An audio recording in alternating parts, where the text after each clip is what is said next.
Good morning, everyone. Welcome to our New Mexico How To, wait, this is going to take me a while to get used to, our New Mexico True How To webinar series, the first of a lengthy webinar series on how to do important things here in New Mexico's tourism industry. Today we are discussing how to grow tangible tourism in your area, and I'm so excited to have such a dynamic group of presenters kicking off our very first How To webinar. For those of you who I haven't had a chance to meet yet, my name is Rebecca Latham. I'm the Cabinet Secretary of the New Mexico Tourism Department. And joining me today are David Griscom, our new Tourism Development Director here at the New Mexico Tourism Department, and three incredible New Mexico entrepreneurs who are willing to share their expertise with us today on growing tangible tourism, either by building a business of your own or teaching someone what's necessary to do that themselves. So I'll introduce you to Nick Pena of Food Tour New Mexico. Hello.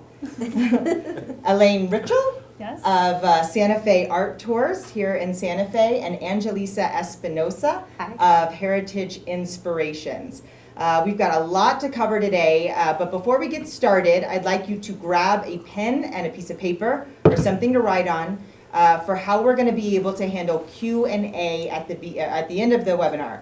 So we're going to ask you to text your questions throughout the webinar. Got a pen? To 505-570-7938. Text your questions, and at the end of today's session, we will do Q&A and get our experts to answer. And so that way, if you have questions, we want to make sure that we save time for them. So we'll jump right in today with getting to know our tangible tourism tour operators and their businesses. So Nick, get us started. Tell us about Food Tour New Mexico. Yeah, so I started Food Tour New Mexico in 2011. It was sort of inspired by a friend of mine who started a similar company in a different state. So I was out in Arizona, this was late 2010, and I got to take a walking progressive culinary tour, and I loved it. I fell in love with it. It was similar to what I did growing up with my mom and my family. We'd have family come into town, we'd take them for a bite to eat, we'd show them around the city, kind of educate them a little bit. And I never saw it, when I'm young, I never saw it as a business, but then later on when I realized that food tourism was such a big deal, it made sense that because there was nothing like that here in Santa Fe, which we all know is a major food destination, I had to kind of pick up that role. So started in 2011, and it's been a really fun, really beautiful road, and I really enjoy what we do. So basically all it is if you can imagine a walking historical tour in combination with a progressive lunch. Often there's wine or drink pairings along the way, so all of our guides are local, so you're getting sort of a local perspective, a lay of the land. You're eating at some of the best restaurants in Santa Fe and Albuquerque, having some nice drinks, meeting some amazing people, and learning about the city and culture through that whole duration. So something near and dear to my heart is definitely like bringing family into town and spending time with them. So it's awesome. I love it. Yeah. Thank you. Yeah, you're welcome. All right, Elaine, tell us about Santa Fe Art Tours. So I own Santa Fe Art Tours, which I launched in November 2015. So I did my first tour a year ago this month, which is very exciting. Congratulations. Thank you. And as the name suggests, I do tours of art museums and art galleries in Santa Fe. But unlike a traditional sort of lecture style tour, which you might be familiar with if you've ever gone on a museum tour, my tours are very interactive. I invite the participants to actively engage with the work on view through close looking activities. I also include culinary stops on some of the tours so that people have a break or a sweet treat to look forward to at the end. And I partner with a local artist and a local art therapist who offer really amazing workshops that complement the tours for those participants who may want to extend the experience with an art making workshop. That's really cool. Awesome. Yeah. Wonderful. All right, Angelisa, how about Heritage Inspirations? Tell us a little bit about what you do and what guests can experience when they're with you. Yeah. So Heritage Inspirations started the concept about a year ago. My background's in hotel restaurant management, so I worked for resorts, Four Seasons hotels many years ago. But I worked as an active travel guide since 2003 in all different areas. And for me, immersive experiences when you go to a local area where you feel like if you were with your friends or so forth is what I really want to inspire. So I am based out of Taos. I do Taos day tours that are half days and full days. And then I also do multi-day experiences. So 3, 4, and 5 day trips. I have a 3-day trip called Eat, Pray, Love. Each of these tours start and end in Santa Fe. And the idea is that for a traveler who's coming here from Albuquerque and they fly in and they want to go experience all these different things, it's sort of taking all the logistics out of it for them. So they meet me at the hotel. All of their hotels, their restaurants, the logistics and so forth is all included in it. And the trips themselves are infused with, all of the articulation of our area. So whether it's the geology or you're at the Rio Grande, you're talking about the Rift Zone, and then collaborating and working with a lot of local people. So on the trips, it would be working with people like you guys who would be on, if we were doing a multi-day trip of experiencing Santa Fe and Canyon Road or the cuisine, then I would partner with other businesses to illuminate some of those expertise in those areas. The Heritage Inspirations is partnered with Heritage Hotels, which is unique. I met Jim Long, who's the CEO, and I had this idea that hotels should really have more of a wrap around offering their guests immersive experiences so that they got to know about the towns that they're in. A lot of times when people come to destinations and they just stay in a hotel, the next thing they want to know is, what are we going to do? And so partnering with them has been this beautiful thing, because now when people show up at a Heritage Hotel, they immediately have this extension of their own offering of experiencing, whether it's the adventure, I do cultural aspects, action, the heritage, I go into different museums and so cultural sites and so forth. So it's a lot. As I'm talking about it, it's a lot of collaborations. So tell us about your aha moment. When was that first moment that you realized that there was a niche in this market that you wanted to fill? And how did you start your business? What were the first steps that you took? Let's start with you, Nick. Yeah, so for me, I kind of alluded to it, kind of telling you where I got the idea from, but I was in Arizona and I had just taken a friend's tour. I started picking her brain about it because automatically I realized, hey, there's not anything like this in Santa Fe, not exactly like this. So that was sort of the aha moment. The major obstacle that showed its face right off the bat is I'm an art major. I graduated from UNM in 2007, so I didn't have a business background, anything like that. So I really had to, put my nose in a book and figure everything out to get it going. It took me about 3 months, but I launched in May of 2011, and that's sort of when it kind of hit me. I was like, well, this is something that people want to do. They want to be taken around by locals to see what, to learn about the history and culture and food and whatever it may be. They want to know from somebody that lived it, that's lived here, as opposed to maybe a book or something like that. So that was it basically in a nutshell. Yeah. How about you, Elaine? I moved back to New Mexico 2 years ago. I went to high school and college here, but I went away for more school and moved overseas to work, but I just absolutely adore New Mexico, and so I knew I had to come back. When I did, I started rediscovering the art scene on my own and realized that no one was really facilitating that experience, which in Santa Fe it's just so surprising to me, given the number of museums and galleries here and Santa Fe's reputation as one of the largest art markets in the country. My background is in art history and museum education, and I had been giving tours of museums and galleries overseas. So it really felt like a natural next step to say, okay, well, if nobody's providing this experience here, I might as well.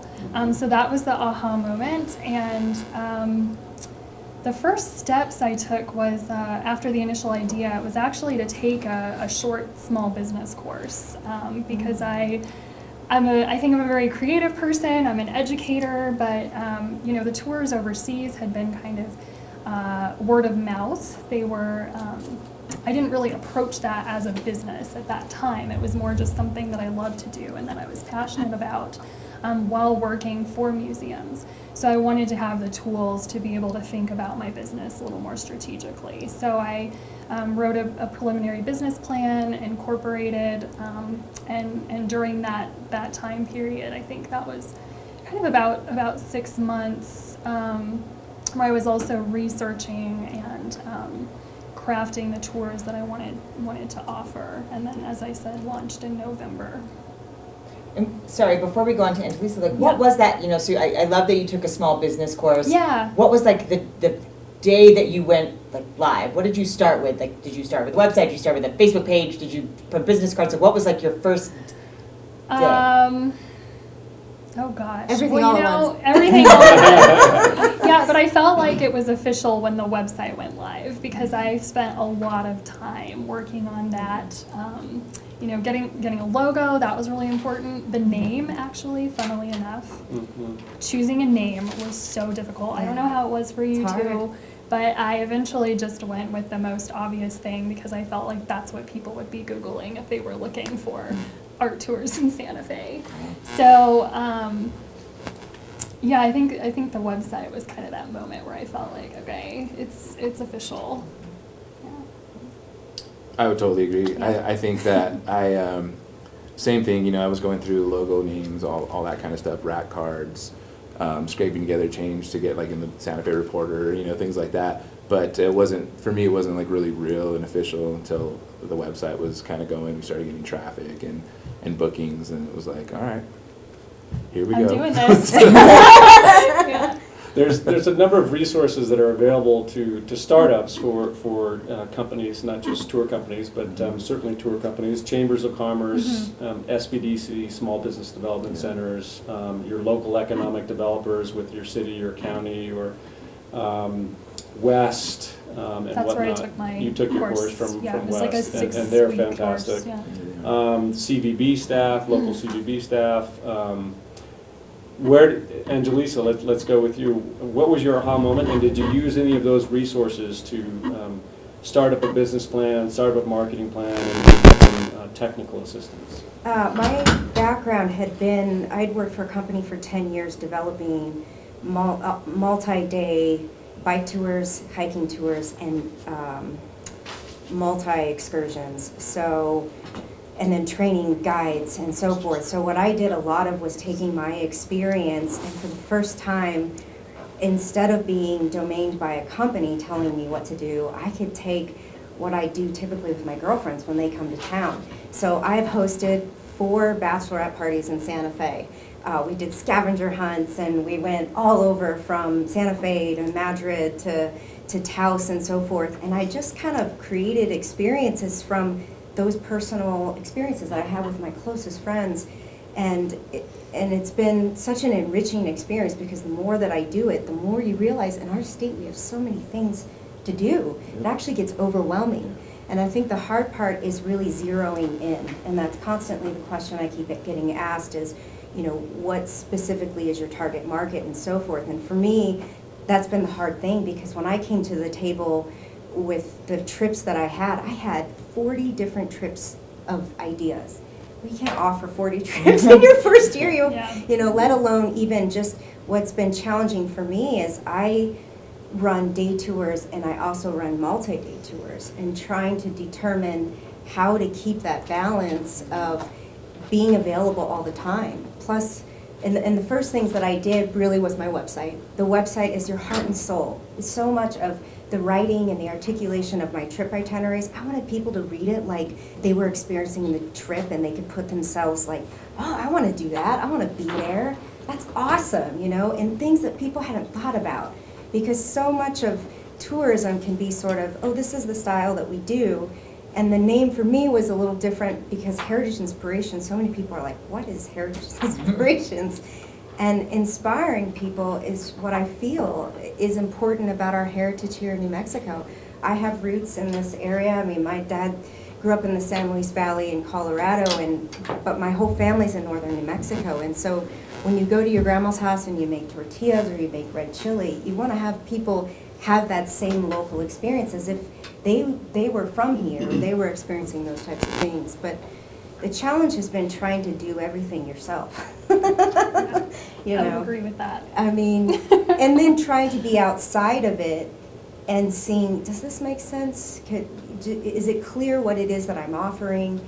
And I've had a lot of feedback and just keep asking for feedback and trying to get the, you know, are people understanding what it is that I do, the cost, how long the trips are, because there's so many multifaceted things.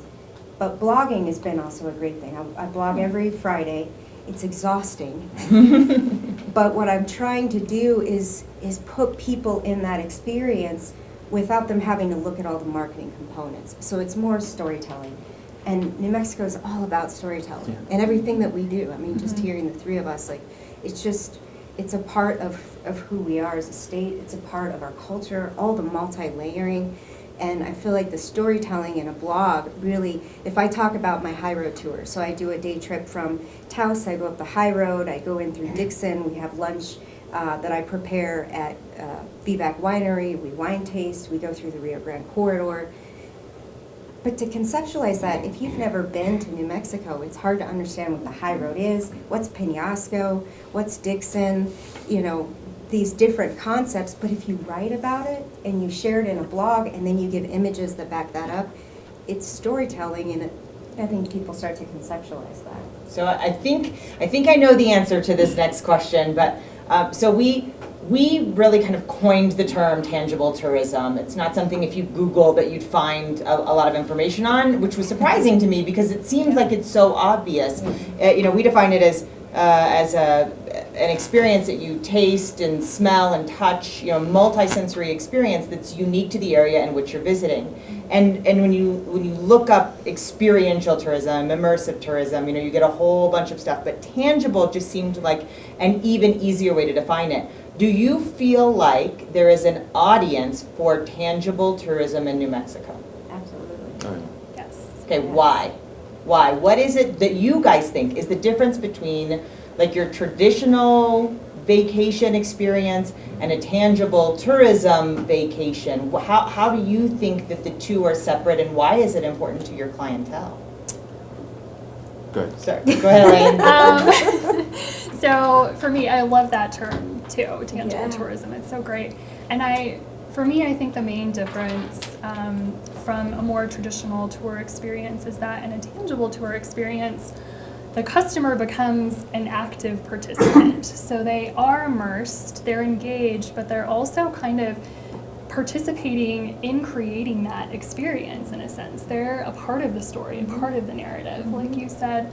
And a lot of my customers come to Santa Fe Art Tours specifically because they're looking not just for a learning experience or a cultural experience, but a participatory learning or cultural experience. So learning about Santa Fe and about art in Santa Fe is important to them, but it's maybe even more important for them to be actively engaging with that narrative. And this is something that I think people are really seeking more and more, that they want to be a part of that experience and really, internalize it and become a part of the place that they're visiting in a sense. And I think that can be intimidating. You know, when you go Yeah. to an area, you're trying to find what those are, but exactly, you can't Google tangible tourism experiences. So how do you find that? How do you go into a place like Robert Mirabal's home, and we make dream catchers in his backyard, and his daughters come out and they go and they pick red willow on the confluence of the acequia running on Pueblo land with the Rio de Pueblo. This gourmet picnic lunch is set out. The I wanna do flute's that. playing, the river's We need to flowing. go. And there's a table Same, yeah. set up of all of these embellishments. And the irony of that is that, you know, that's really not even a Taos Pueblo tradition. But what is so unique about New Mexico is the imprinting on our cultures. I mean, you figure with our Pueblo cultures, our Spanish cultures, our Anglo cultures, our food and everything, it's all becoming new, you know, and for us to be the vessel or the conduit to allow people to go into these homes. I mean, I go into artist home studios where Deborah Fritz is in Abiquiu, and I do a day tour where we go experience Ghost Ranch and learn about the geology and Georgia O'Keeffe, and they get to hike. And then they get to go into an artist home who's a local, who is not only, her and her husband were both art collectors, but they were art professors, and they're hospitable. I mean, sometimes when you go into artist homes, they can actually be a little bit arrogant or so forth, but it's finding those relationships that you have where they open their home to you, and they get to get their hands dirty in the clay, and then later on, Deborah, once we create our clay formations, she'll fire it off for them and send it to them. And finding those tangible experiences, I feel like I'm on a high with it. Like, there's so many opportunities for us to be able to share that every artist that I meet, I'm like, can we go into your home? Wouldn't it be fun if we could do this? And that movement, because I feel like then the artists themselves are trying to sell their work into different galleries and so forth. And it's not just artists, it's all different people, but then we take people direct to their homes and benefit them economically as well. And people start to follow them and get into their art or whatever it is. That's great. And Nick, what do you think about, why is this important to New Mexico, and why is it important to your clientele? I think it's important because, first of all, travel is changing in general. Yeah. The way people travel, completely changing. Yeah. They do want not only immersive experiences, but they want to be taken care of. They Yeah. don't want to spend the time dealing with whatever they have to deal with to organize their event or their tour or whatever it may be. And the reason why people are traveling is changing as well. So the way that relates to here in New Mexico is obviously we are very special for numerous reasons. We are a melting pot of this amazing culture and flavor and colors and everything that you can imagine. If you haven't been here, come see what we're talking about. But for me, I think what it really comes down to is the reason it's so valuable is you can only get our experiences here and nowhere else. There's so many other places. You could take a food tour anywhere else in the world and it could be similar, but you're not going to necessarily go take a food tour anywhere else in the world and sit down, have a bowl of pozole traditionally made with all the fixings and all that, and then get the history of corn, how it's relative to New Mexico, and how it translates to why it's in front of you right now. And I think that's really what makes us so much more, valuable when it comes to tangible tourism, because it's right there, and it's also memories. The value behind it is so much more than what somebody would pay to take any of these excursions. You can go have a dinner. I had a conversation with my grandpa recently, which is funny because I was trying to get him to go on vacation with me, right? And he said, no, I'd rather have dinner with the family. I said, we've had thousands of dinners together. Can you pick out one specific dinner that you remember everything about? And his answer was no, of course. But if you go do something extremely memorable, right? Your hands are in it, you're getting dirty, then you remember that for a lifetime. And I think that's really what it comes down to. It's so true. So before we go on to our next question, I just want to remind you, if you're watching and you have questions, you can text them to 505-570-7938. That's 570-7938. Send us a text and we will get to your Q&A at the end of today's webinar. So we talked about the first steps that you took to start your business, right? And we should mention also for the audience the need and importance to register your business with your local city, or if you're in the county, to register your business with the county, to also register your business with the state of New Mexico to get your CRS number, to if you're running tours that include a van and you need to put your customers onto a van, to reach out to the PRC, make sure that you have a PRC permit and insurance and all of those kinds of things. But what are some of the lessons learned from you guys having developed your tour products, and any obstacles that you've encountered and how you've overcome those obstacles? Why don't we start with you, Angelisa? Well, it feels like there's been lots of obstacles. I think one of the things is just pacing yourself. I mean, it's like you want to create a company and have it running and everyone know about it all at once. There's that real feel of the phone should ring and people should be booking my tours and so forth. And for me, the challenge was trying to get it out there across the state. I mean, one of the things that we did was go to the conference in Las Cruces for tourism. And in all honesty, my background is always been a tour developer, like the writer of the content, and on the ground, the guide. So for me, I've never had to think about how am I going to get people onto this tour, or how am I going to run all the logistical side, all the things in the background and the business parts of that. And luckily, I mean, I'm partnered with Heritage Hotels, so I've had a lot of mentorship with my own team, but also learning from a lot of people in Taos. I mean, for us, we don't have a CVB because Taos is so tiny, so I've worked a lot with Karina in the town of Taos, and she's been they started having me come to the town marketing meetings, and a lot of forums where, for me, I didn't even know what a CVB was prior to running this company. I didn't realize how the departments work and so forth. And I feel like your challenges never end. I mean, that's kind of the beauty of the businesses. You are constantly learning what does and doesn't work. For me, I thought it was a big focus. Everything is on the website, but what I'm realizing is that you have to have engagement first. So I created a Facebook page, an Instagram page, and then started blogging. And what I've found is that is really where I'm getting my engagement. I was surprised to book tours through Facebook, because quite honestly, I had kind of fallen off Facebook prior to this, but so much of what we're doing is a daily conversation of being in the field and giving the visual content as to what the tangible experience is. Because sometimes I feel like it's hard to articulate all the diversity of what you're doing. And so, surprisingly, Facebook has actually given me a lot of visibility and so forth. But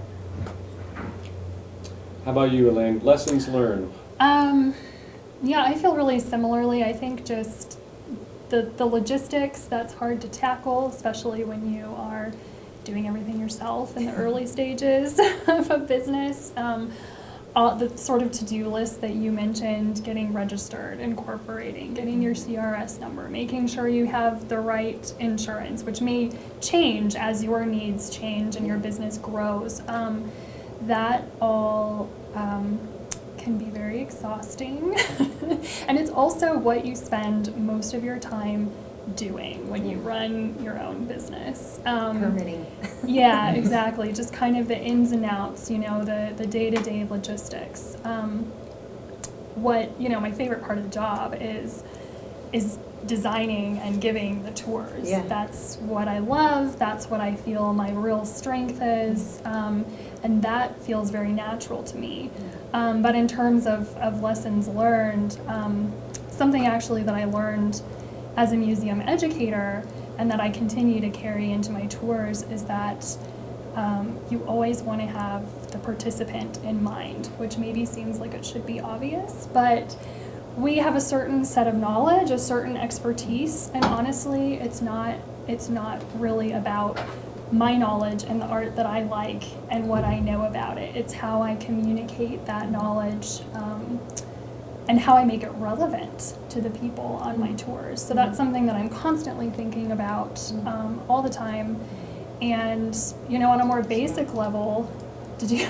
No, I was thinking that's really Yeah. that's so great, especially in this to mention now. It's that it's not about you. It's about your clients. It's about really creating something that makes the most impact on them, not just how you do it. So I hate to interrupt you. I was just that was so good. I was somebody make note of that. Write that down. Which Yeah. is like the simple things of don't forget to drink water. That's exactly what I was going to say. Don't forget to practice what you preach. Yeah. When you're at a hike, wear Yeah. sunscreen. On a more basic level, it's Sure. being in New Mexico, making sure that people have their water, they're staying hydrated, they're sitting down if they're feeling a little bit, dizzy, making sure to include restroom stops, just these little details, but it's those basic comforts that people really need to have. Otherwise, they won't be able to enjoy the rest of the experience that you're offering them. So just, keeping the participant in mind in all stages of, you know, of the business, I think is so important. And maybe in Nick's Yeah. case, making sure that the customer isn't eating Eating chili too that's much. too hot. Lessons learned. There's some disclaimers there, that's for sure. I would definitely agree with that, you know, definitely thinking from their perspective. But if we're talking to somebody out there that's potentially thinking about starting a business, for me, I think the original obstacle was I was an art major, I had no background in business. You know, obviously we're all very creative, but had to learn the business side of everything. So I think the biggest thing was I chose not to try and go after any sort of funding or anything like that to get off the ground, which may or may not have been a good thing. I'm still not sure about that. But I didn't think that at the time anybody would say, oh, okay, kid, you want to do food tours, here's some money to go do that. You have nothing to stand on because of it. So I think the biggest thing was that was the biggest challenge and the biggest obstacle was saying, all right, well, I know what I want to do. It was, you know, here's point B, but I don't know how to exactly get there. So learning all of that, figuring out how to make it happen, and all that. I think to start off was a really big deal. But it wasn't until later that I came to know companies like West and things like that were out there, you know, really willing to help somebody like me. But at the time, I just wasn't aware. I still don't So, know about West. yeah, it's a sort of incubator they're based out of Albuquerque. Pretty awesome Like different organization. workshops and Yeah. stuff. Oh, cool. So dovetailing on that really quick, Mhm. you mentioned funding. What sources of funding did all of you tap into? Of course, there's a variety of different options in Mhm. terms of small business and low interest loans available in New Mexico through Acción, through the Loan Fund, through the Enchantment Land, Community Development Corporation, and whatnot. What resources did you guys tap into really quick? So for me, I didn't take any funding until this year. It's been 6 years. So I wanted to grow organically. I wanted to build my credibility, and I wanted to make it work before I said, hey, give me money. So that's essentially what I did. I scaled very slowly in the first couple years. Then I started adding on other tours, bringing on other guides, things like that, to now where it's to the point where it's like, okay, I know exactly what we're doing. I know exactly, you know, what we need to get it done. And so I took on some funding this year from West in order to do some expansion, we'll say. So, Right? yeah. Actually, following a very similar model, it's just this year it's been just me, very low budget. I also didn't apply for any loans. Everything that I'm doing is pretty low impact economically. I did almost everything myself. I put some money into marketing, into like logo design, that kind of thing, because it wasn't something that I could do myself. But in terms of like building the website and all of that, I did everything myself, which, you know, time is money. So there is that, you know. Time but, is money. Yeah, yeah. But I also wanted to grow organically, as Nick said, and just really, yeah, it felt like a very organic process to me to begin to offer something and then take the steps toward expanding when I felt that was right, instead of investing or, you know, acquiring a large amount to put towards the business.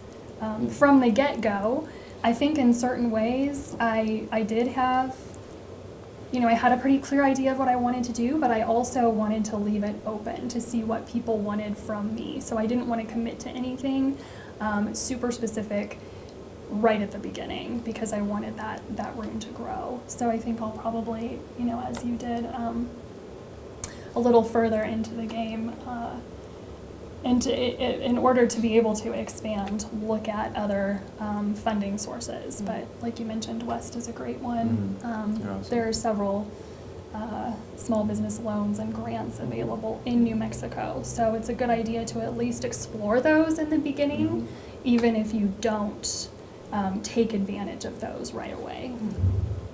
I have a different experience.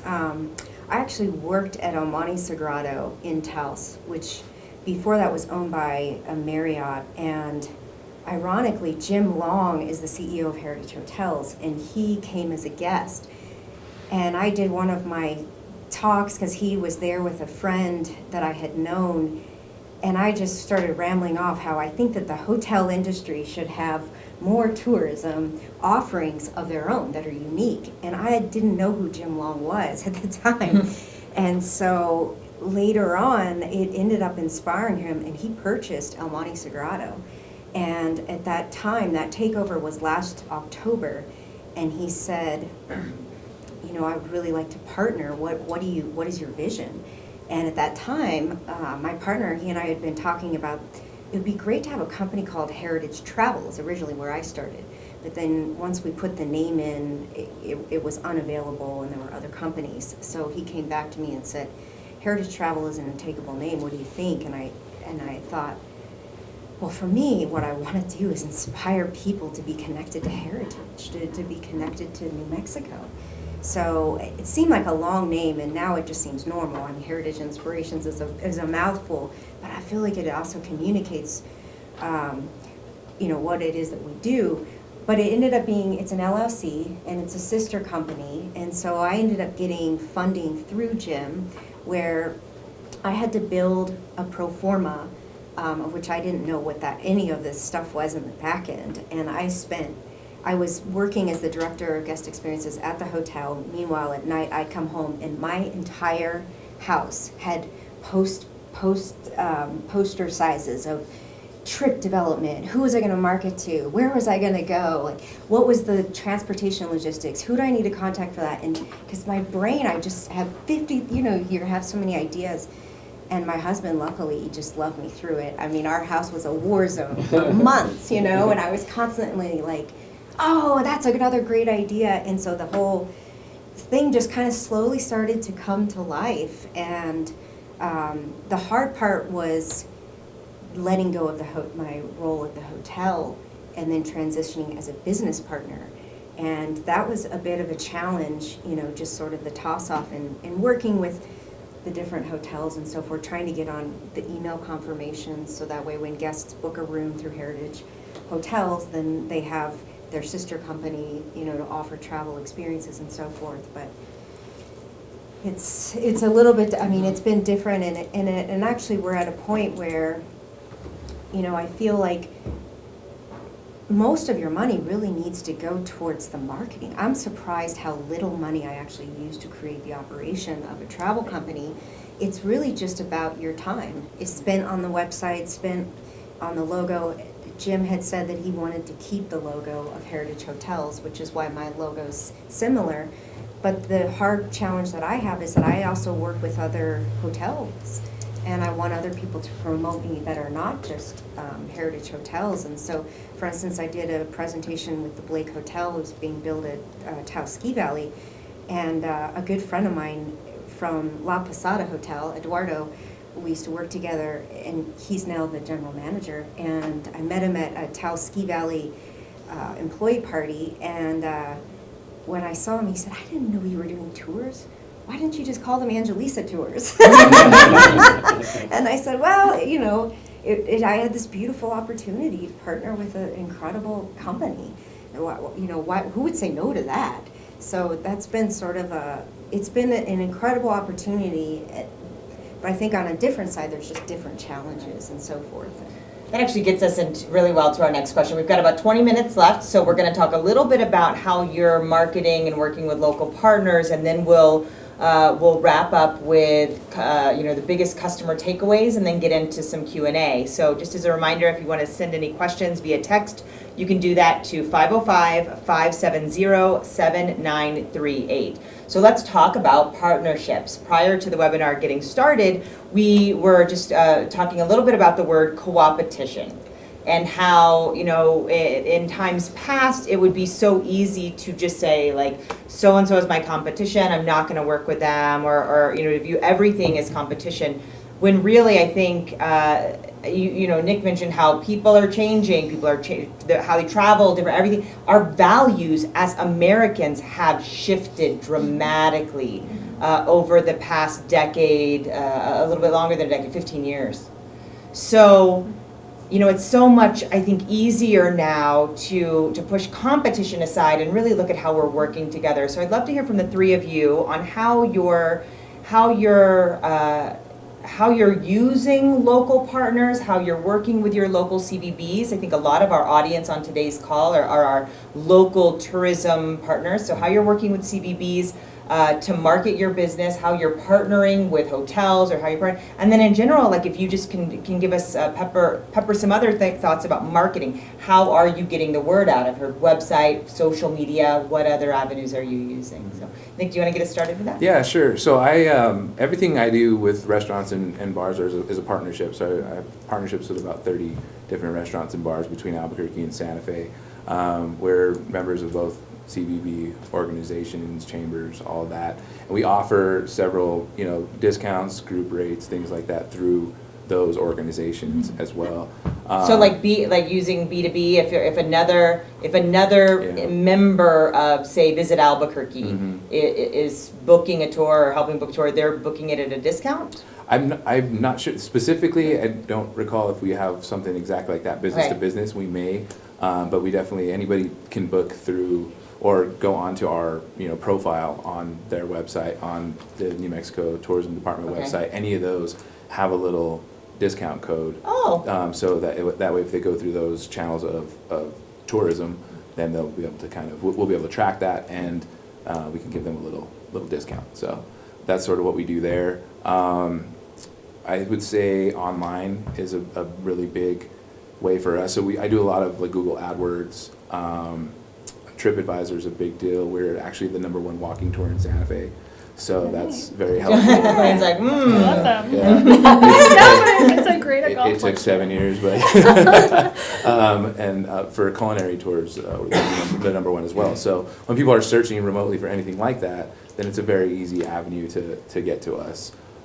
We do a lot of Facebook advertising, a lot of trade-offs through local businesses, several things in that realm, but mostly online. We have some concierge and hotel partnerships where they, bring us some people, and I think that pretty much covers it. I don't remember the second part of the question. well, it was really like, how are you working with your local partners, Oh, right. to market your Mhm. business, and how are you marketing business? I'm going to make this even more complicated by throwing one more tidbit in there. You mentioned that you're working with over, did you say 30 bars Yeah. and restaurants? Mhm. Tell me what that's like. How do you do that? Do you just walk into a restaurant and say, my name is Nick, and I want to start bringing people here? When I first, when Yeah, I first question. when I first Yeah. started, basically that's what I did. I had to, I had an idea, and I wanted to bring these restaurants originally, people that they probably wouldn't necessarily get.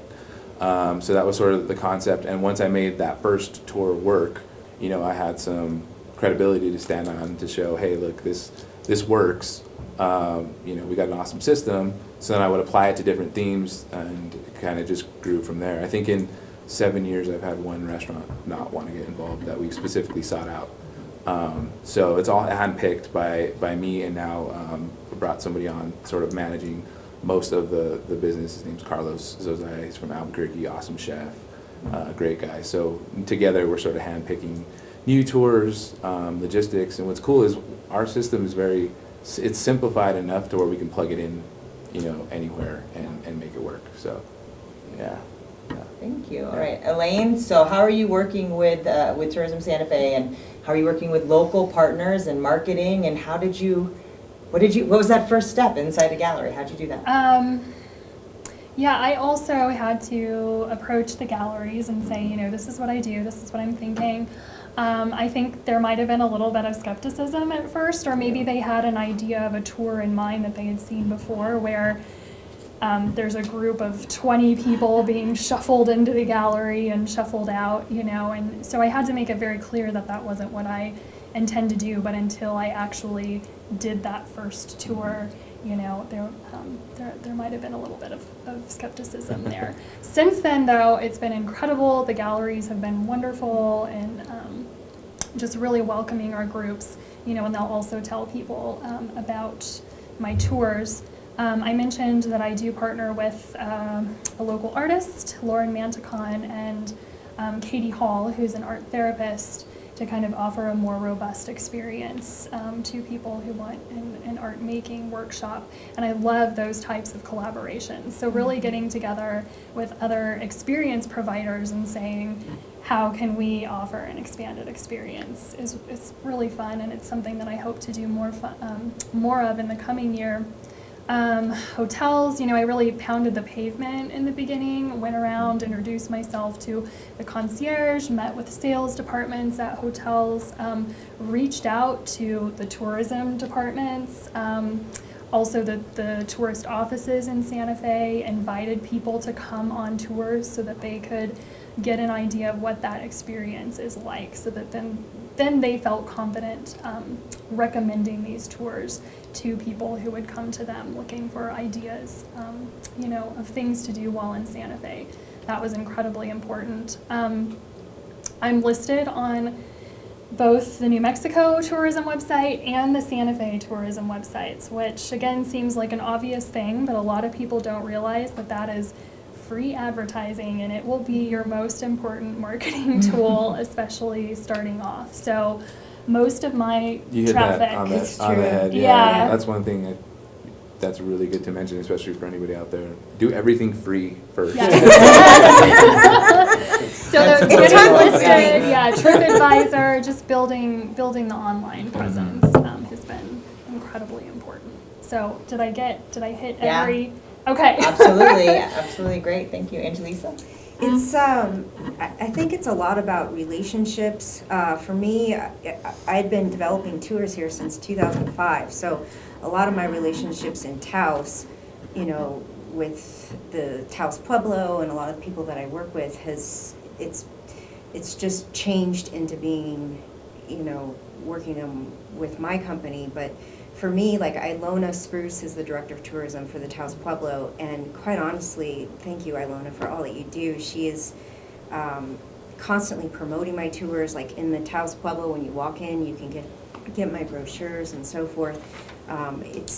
It's really been about friendships, and for me, I feel like everything is about collaboration with the kind of the style of tourism that it is that I'm doing. But the same in the sense that you work with 30 different restaurants or so forth. I probably have about 20 different relationships with artists from the High Road and Ghost Ranch. I work with Ghost Ranch themselves. In Taos, I'm a part of the chamber. It's right now we've been trying to search for more concepts, because as we go into November and April, we have those weird dead months. So what do you do with tourism? And we're just trying to get creative. We've created a storytelling series by the fire, and I've just asked tons of local artists to be storytellers.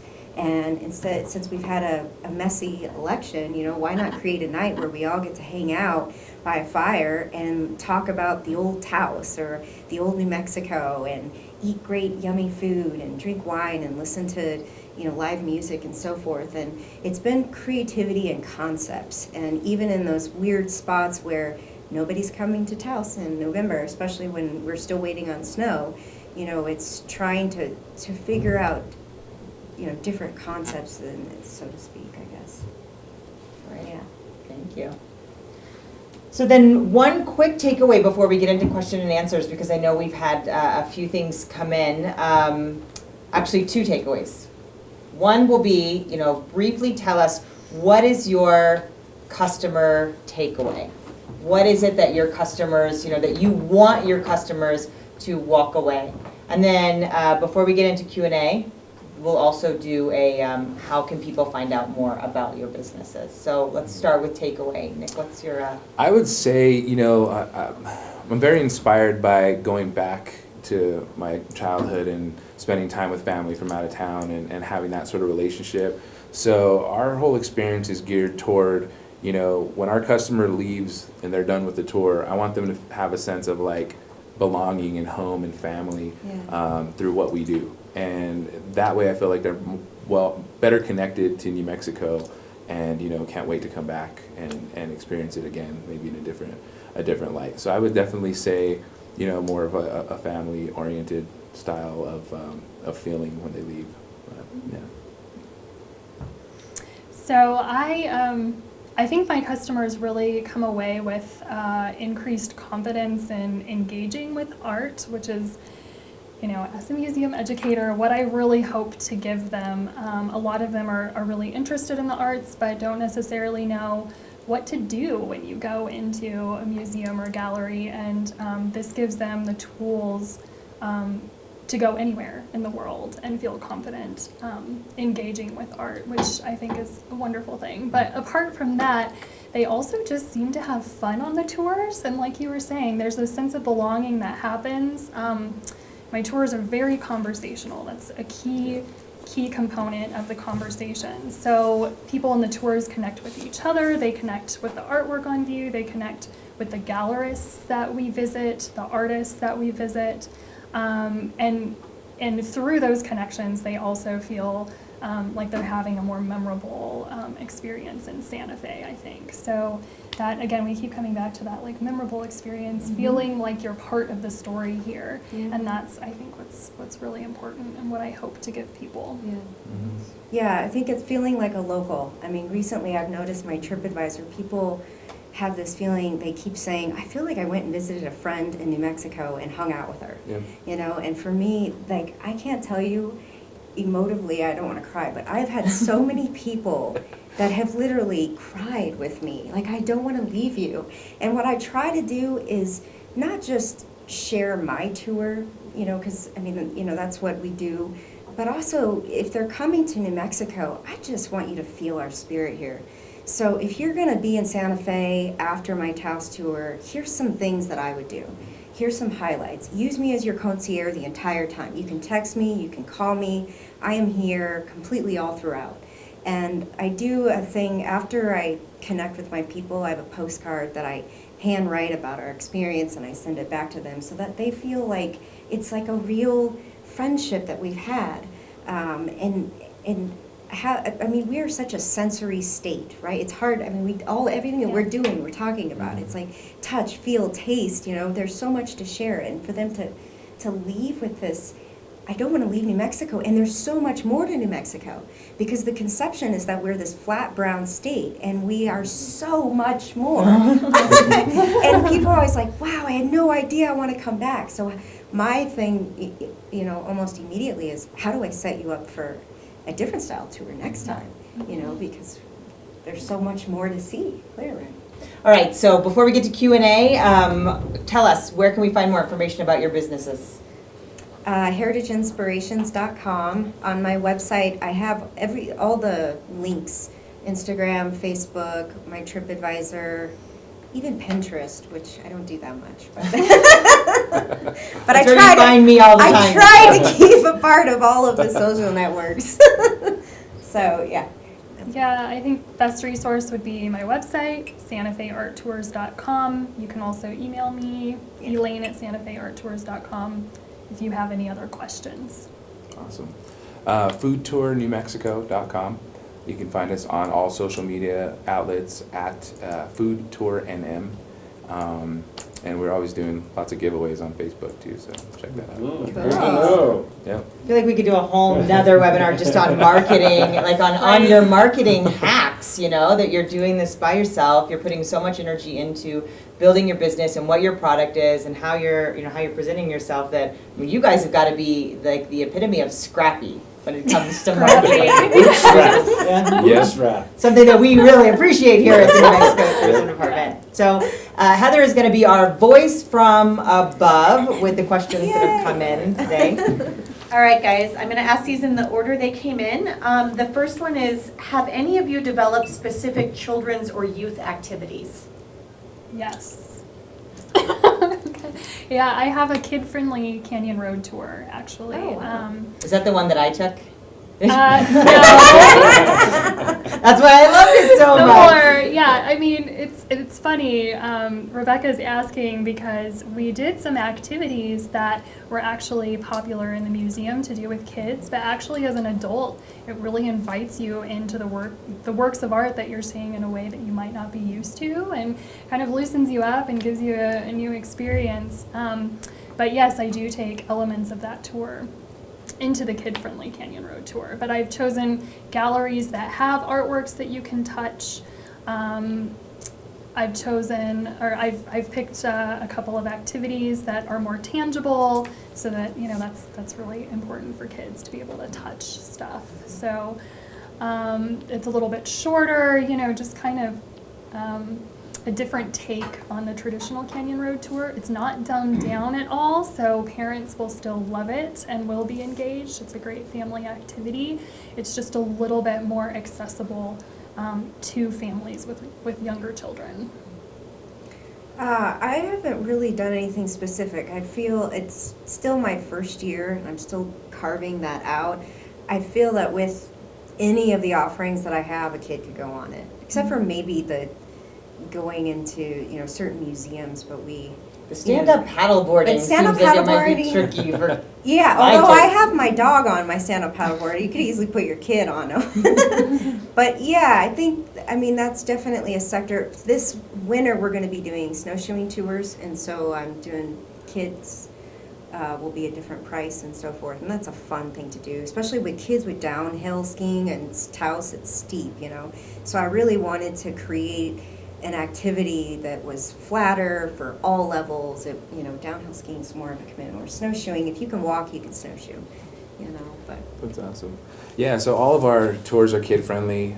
We definitely adhere to what they need as well, and they all end with dessert. So That's nice for That's everybody. what kid doesn't want that? But yeah. So, something too that I think is interesting that we've heard in this discussion about tangible tourism, that we're keep pushing the discussion about tangible tourism, and we could do more tangible tourism, is that people think, I can't do tangible tourism. I offer a whole bunch of stuff for kids, but we don't do any tangible tourism. And I think that there's this big misconception that something that is a program that's been designed for children would only be interesting to children. That in reality, adults still need to feel, smell, hear, taste, learn, to make it, that experience that changes them. We can go through and look at a beautiful piece of art and be moved, but to be changed, it's touching the art and really learning more about it, and that's going to come from an expert. So if you have a children's program, just rename it something, and you can easily offer it for adults too. Yeah, that's a good point. All right, next question we have. This one comes from southeastern New Mexico, but it's really for all over the state. Do any of you have plans to expand to other areas of the state? yeah. Yeah, I've been looking into doing a food tour in Taos and in Las Cruces, as well as actually other states. So, yes. Yeah, short answer, yes. I grew up in Albuquerque, which I love, and Albuquerque has a really great art scene, so I'd like to see more people embrace that. So I'm looking into that, potentially Taos. I know the southern part of the state doesn't get a lot of attention in terms of the arts, but I'd like to explore that as well. So if anybody from that area has some ideas, Yeah. shoot them my way, because That's a great idea. doing all that research is a ton of time and effort as well. So if you have leads, you have artists down there you think are great, galleries, send them to me and I'll scope them out. We're developing right now. I'm developing Chaco tours from Albuquerque to Chaco in a day, which is a huge multi-day experiences. But ultimately, we do hope to have tours in Las Cruces, which was one of the reasons why I was down there for the conference that we had this year.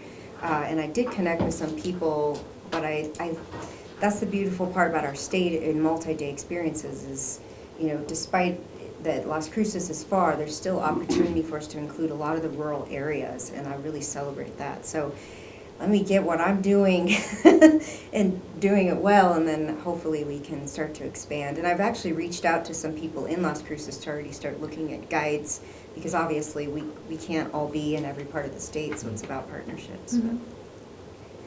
Next question, what are some resources for small business courses? Did one of you mention? Yeah, my business course was at West in Albuquerque, and it was a 6-week course called, I think it was Small Business Toolkit, something like that. So it just really gives you the bare bones of what you need to write a business plan and start a business. Okay. David, do you know any other? There are lots of resources in that regard, and we talked about a few of them earlier, but certainly the Chambers of Commerce, the SBDC, Small Business Development Centers, West we spoke about, SCORE, these are retired executives who have come together to help launch startups. There are your local economic development staff, and of course CVB staff. Plenty of opportunities for launching that, and reach out to me at the department as well, and I can help you through that. I know we're running short on time. We just have 2 more quick questions. The first one is, how do companies like yours affect the local job market? Do you have employees? So I have one full-time employee, also have subcontracted, accountants, web people, graphic designers, things like that. And then we bring on people seasonally as well, so during high season. So yes, obviously very happy to stay here in New Mexico and build this organization here. So I would love for it to grow here as well and, create more job opportunities too, so. Yeah, similar situation. Up till now, it's just been me, but I'm training, looking at hiring some guides now. And those partnerships that I mentioned are really important. So I do partner with other people to offer experiences, and I'm also very happy to send my customers to other businesses in New Mexico. So there is kind of a economic boost in that way, I feel. You said we're kind of like ambassadors. I'll be your concierge even after this. So Yeah. I like to send people to other businesses in New Mexico. Yeah, I'm the same. I mean, it's basically just me. However, I'm working with UNM. There's a professor in Taos. In fact, on Friday I have a presentation, because what I would love to do is create a culture in New Mexico that loves tourism and that I could ultimately bring on board. Us too! So my struggle in it being a trainer for guides and so forth is you can't instill passion. You can teach people technical skills, but if I can get them right now and go do a presentation on how fun it is to do what I do and get them excited and on board, then I'm hoping I can lock in some of those students to come. And with younger people, they're seeing things that we don't see. I don't necessarily spend enough time in understanding what it is they do to network and so forth. So I'm hoping that I can attract more youth and so forth, and that I grow enough that I have tons of employees. And we're all over the state, Yeah, that's what we yeah. all hope that we can collaborate on. I think that's what's so great about the 3 of you too, is that you start out as your own individual businesses, your own individual, efforts. But not only do you have the opportunity to grow and employ more New Mexicans, you are creating a more robust visitor experience that ultimately will lead to more hotel staff, more Right. restaurant staff, and so it's an overall piece of the job growth puzzle. You start out as solo workers, but really you have the opportunity to expand. And if we can have an army of tour operators and an army of people who are creating these ambassador moments and really connecting to New Mexico, then that will be what we do, what we are known for. Yeah. So I know we're running a little over time. Let's wrap with the last question. All right, final question. How flexible does your schedule need to be to run a tour company? Are you busy every day of the week, 7 days a week? Yes. That's a great question. Yeah.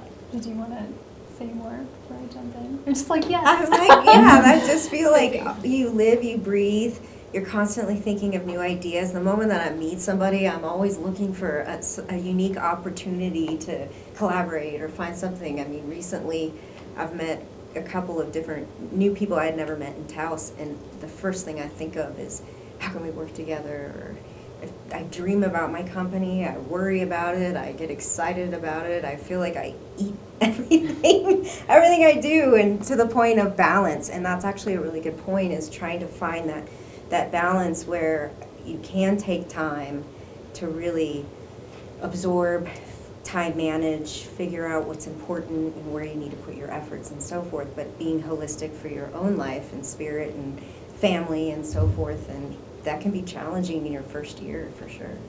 Yeah, and you are busy 7 days a week. That doesn't necessarily mean that you're doing tours 7 days a week. Sure. So I would love to be doing tours all Yeah. the time, but a lot of that time is spent working on marketing, working on the logistics, going to meetings, building these relationships, and that's also very important. So I would say that you do need to be pretty flexible especially early on. Then eventually you can hire guides to take some of your tours or take some of those responsibilities and free up your schedule a little bit. But initially, yeah, you're working all the time, and flexibility is key. Yeah, I slightly disagree, but I feel like whoever asked that question, I'm thinking they're coming from a perspective of they probably have a full-time job, but they want to build something for themselves. So when I got started doing this, I had 2 other jobs. So flexibility wasn't really an option. I couldn't just say, hey, 7 days a week, tour time, right? I would have loved to, but it didn't work out that way. So what I did was I just got really creative with my current situation and my current job, and I built the company originally around my schedule in a way that I thought would fit the consumer's needs. So if there's an opportunity for you to do that, I would say maybe take that angle, because you can't just quit paying your bills and pray for the best. So, But I've started a business. Yeah. Yeah, so I know I definitely couldn't do that, but as time progressed, everything kind of flip-flopped, and pretty much all I do now. So. Well, this has been super informative for me. I hope that everyone watching the webinar has gotten a lot of information too. We mentioned at the beginning of the webinar that this was the first in a series of webinars, New Mexico True How To. So this was how to grow tangible tourism in your area. In December, we'll be doing how to market on a shoestring, and that will be See you in December. Yeah, I'll be back. And that will be catered not only to local marketing organizations, tourism organizations, but also small businesses, and really sharing what resources we feel are your best bet to help market on a shoestring, and how to work with New Mexico Magazine and take advantage of those resources too. In January, we're launching a new version of newmexico.org. So towards the end of January, we will have how to navigate the new newmexico.org as a how-to webinar. And then in February, we're planning how to work with media, both locally and nationally. Unless we decide there's just so much information, we're gonna have to split those into 2 as well. So we hope that you guys will still, be a part of what we're doing. We love the relationships that we've built with your 3 businesses, and hope to continue to grow those. And then we hope you found this informational, and we'll keep an eye out for upcoming webinars. So we want to thank all of our participants. Thank you very much. Thank you guys. Thanks for Appreciate it. having Heritage us. Inspirations, Elaine, Santa Fe Art Tours, Nick, Food Tour New Mexico. Appreciate that. Really appreciate your time. I want to remind the participants on the webinar and the listeners that we're going to post this webinar on our website, nmtourism.org. So that concludes our webinar. Thank you very much. Yeah, thank you all for attending as well. Have a great rest of your week. Bye.